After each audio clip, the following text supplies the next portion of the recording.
আপনার কীর্তন তো শুনলাম, এবার আমার কীর্তনটা শুনুন।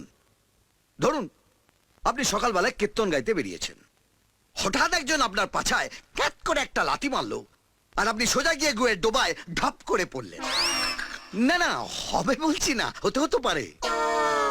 ধরুন না আপনি আমাকে আদর করে বাড়িতে খেতে দিলেন, লুচি, আলুর দম, টমেটোর চাটনি। আমি লুচি আলুর দমটা খেলাম, কিন্তু টমেটোর চাটনিটা খেলাম না। তার বদলে আপনার ওই পচা টমেটোটা পায়ের নিচে পচ করে দিলাম, আর টমেটোর বিচিগুলো পক করে বেরিয়ে এলো। আমার না না, হবে বলছি না, হতেও তো পারে। আচ্ছা, কি বলতে চান কি আপনি?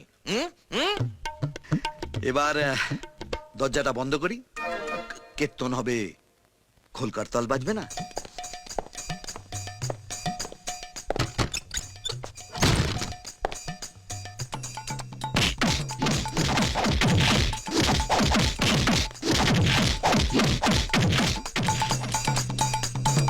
তুল কালাম 17ই সেপ্টেম্বর বিশ্বকর্মা পুজোর দিন সন্ধ্যে 7টায় কালার্স বাংলা সিনেমায়।